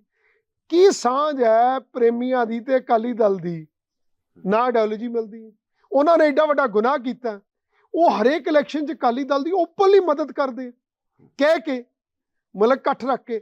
ਸੋ ਚਲੋ ਇਸ ਗੱਲੋਂ ਨਹੀਂ ਮੁਨਕਰ ਹੋ ਸਕਦੇ। ਮੈਂ ਕਹਿੰਦਾ ਕੈਪਟਨ ਦੀ ਸਰਕਾਰ ਸੀ ਤੁਹਾਡੀ ਸਰਕਾਰ, ਮੈਂ ਉਸ ਗੱਲ ਤੇ ਆਉਣਾ ਬਿਲਕੁਲ। ਉਹ ਵੈਕਿਊਮ ਤਾਂ ਨਾ ਰਹਿੰਦਾ ਨਾ, ਫਿਰ ਇਹ ਕਾਰਵਾਈ ਹੋਈ ਹੁੰਦੀ ਸ਼ਾਇਦ। ਮੈਂ ਕੈਪਟਨ ਲੋਕ ਮੰਨਦੇ, ਉਹਨਾਂ ਦੀਆਂ ਭਾਵਨਾਵਾਂ ਠੰਡੀਆਂ ਹੁੰਦੀਆਂ। ਮੈਂ ਕੈਪਟਨ ਸਾਹਿਬ ਦੀ ਇੱਜ਼ਤ ਕਰਦਾ, ਮੈਂ ਉਹਨਾਂ ਦੇ ਨਾਲ ਰਿਹਾ, ਕਦੀ ਕਿਸੇ ਦੇ ਨਾਲ ਰਿਹਾ ਉਹ ਬਗੈਰ ਗੱਲੋਂ ਬੇਫਜ਼ੂਲ ਨਹੀਂ ਬੋਲਾਂਗੇ। ਪਰ ਕੈਪਟਨ ਸਾਹਿਬ ਦੀ ਜਿੰਨੀ ਇੱਜ਼ਤ ਸੀਗੀ, ਜੋ ਉਹਨਾਂ ਨੇ ਮੈਂ ਉਹਨਾਂ ਨੂੰ ਇਹ ਕਹਿੰਦਾ ਰਿਹਾ ਗੱਲ ਕਿ ਸਰ ਤੁਸੀਂ ਇੱਕ ਹਿਸਟੋਰੀਅਨ ਹੋ, history will be never kind to you, ਕਿ ਜਿਹੜੀਆਂ ਪਿਛਲੇ ਸਮੇਂ 'ਚ ਤੁਸੀਂ ਸਿੱਖ ਪੰਥ ਪ੍ਰਤੀ ਕਮਾਈਆਂ ਕੀਤੀਆਂ, ਪੰਜਾਬ ਪ੍ਰਤੀ ਕਮਾਈਆਂ ਕੀਤੀਆਂ, ਤੁਸੀਂ ਇਸ ਗੱਲ ਨਾਲ ਰੋੜ ਦੇਣੀ ਹੈ। ਮੈਂ ਕਹਿੰਦਾ ਰਿਹਾ, ਉਹਨਾਂ ਦੇ ਮੂੰਹ ਤੇ ਕਹਿੰਦਾ ਰਿਹਾ। ਠੀਕ ਹੈ, ਪਰ ਕੈਪਟਨ ਸਾਹਿਬ ਨੇ ਮਨ ਬਣਾ ਲਿਆ ਸੀ, ਉਹਨਾਂ ਦਾ ਇਹਨਾਂ ਨਾਲ ਰਾਜੀਨਾਮਾ ਹੋ ਗਿਆ ਸੀ ਬਾਦਲ ਪਰਿਵਾਰ ਨਾਲ। ਉਹਨਾਂ ਨੇ ਮਨ ਬਣਾ ਲਿਆ ਸੀ ਕਿ ਮੈਂ ਇਹਨਾਂ ਦੇ ਉਲਟ ਕੁਛ ਨਹੀਂ ਗੱਲ ਕਰਨੀ, ਇਹਨਾਂ ਦਾ ਆਪਸ ਦੋਨਾਂ ਪਰਿਵਾਰਾਂ ਦਾ ਪੈਕਟ ਹੋ ਰਿਹਾ ਸੀ। ਫਿਰ ਉੱਥੇ ਅਸੀਂ ਕੀ ਕਰਦੇ, ਇਹ ਤਾਂ ਕਹਿ ਕੇ ਥੱਕ ਗਏ। ਤੁਸੀਂ ਉਹ ਵਿੱਚ ਗੱਲ ਛੱਡ ਗਏ ਕਿ ਸੁਖਬੀਰ ਹੋਰੀ ਸਕਸੈਸਫੁਲ ਬਿਜ਼ਨਸਮੈਨ ਨੇ, ਵਿੱਚ ਇੰਟਰਵੈਨ ਕਰਤਾ ਸੀ, ਉਹ ਗੱਲ ਪੂਰੀ ਕਰੋ। ਮਤਲਬ ਉਹ ਸਕਸੈਸਫੁਲ ਬਿਜ਼ਨਸਮੈਨ ਨੇ, ਇਹ ਜ਼ਰੂਰੀ ਤਾਂ ਨਹੀਂ ਸਿਆਸਤ ਲਿਖ ਕੇ ਲਈ ਹੈ। ਠੀਕ ਹੈ, ਕੱਲ ਨੂੰ ਮੈਂ ਮਹਿਸੂਸ ਕਰਦਾ ਕਿ ਜੇ ਇੱਕ ਅੱਧੀ ਵਾਰੀ ਹੋਰ ਟਰਾਈ ਕਰਾਂਗੇ, ਜੇ ਲੋਕਾਂ ਨੇ ਰਿਜੈਕਟ ਕਰਤਾ, ਨਾ ਲੋਕ ਮੇਰੇ ਕੰਮ ਨੂੰ ਪਸੰਦ ਕਰਦੇ, ਤਾਂ ਆਪਦੇ ਬੱਚਿਆਂ ਨਾਲ ਟਾਈਮ ਬਤੀਤ ਕਰਾਂਗੇ ਯਾਰ। ਇਹ ਜ਼ਰੂਰੀ ਤਾਂ ਨਹੀਂ ਕਿ ਇਹਦੇ ਬਗੈਰ ਸਰਦਾ ਨਹੀਂਗਾ। ਹੋਰ ਬਹੁਤ ਕੁਛ ਹੈ ਦੁਨੀਆ 'ਚ ਕਰਨ ਨੂੰ। ਪਰਮਾਤਮਾ ਕਾਰੋਬਾਰ ਦਾ, ਉਹਦੀ ਖੇਤੀ ਕਰੀਦੀ ਹੈ, ਖੇਤੀ ਕਰਾਂਗੇ। ਹੌਬੀਜ਼ ਨੇ, ਮੈਨੂੰ ਘੋੜਿਆਂ ਦਾ ਸ਼ੌਕ ਹੈ, ਮੈਨੂੰ ਕੁੱਤਾ ਸ਼ੌਕ ਹੋਰ ਕਰਾਂਗੇ। ਮਤਲਬ ਇਹ ਜ਼ਰੂਰੀ ਤਾਂ ਨਹੀਂ ਕਿ ਮਤਲਬ ਠੇਕਾ ਲਿਆ ਕੇ ਮਤਲਬ ਇਹ ਛੱਡਣਾ ਹੀ ਨਹੀਂ ਕੰਮ। ਸੋ ਮਤਲਬ ਸਮੇਂ ਨੂੰ ਪੜ੍ਹ ਲੈਣਾ ਚਾਹੀਦਾ, ਲੋਕਾਂ ਨੂੰ ਦੇਖ ਲੈਣਾ ਚਾਹੀਦਾ। ਧੰਨਵਾਦ ਕਿੱਕੀ ਜੀ, ਬਹੁਤ ਬਹੁਤ ਧੰਨਵਾਦ। ਥੈਂਕ ਯੂ ਜੀ, ਥੈਂਕ ਯੂ। ਇਹ ਸਨ ਕਿੱਕੀ ਢਿੱਲੋਂ ਜੀ, ਜਿਨ੍ਹਾਂ ਨੇ ਆਪਣਾ ਪੱਖ ਰੱਖਿਆ। ਹੁਣ ਦੇਖਣਾ ਇਹ ਆ ਕਿ ਪੰਜਾਬ ਦੀ ਰਾਜਨੀਤੀ 'ਚ ਅਗਲੀਆਂ ਸਿਆਸੀ ਕਰਵਟਾਂ ਕੀ ਹੁੰਦੀਆਂ ਨੇ ਔਰ ਕਿੱਧਰ ਨੂੰ ਜਾਂਦੀ ਹੈ ਪੰਜਾਬ ਦੀ ਅਗਲੀ ਰਾਜਨੀਤੀ।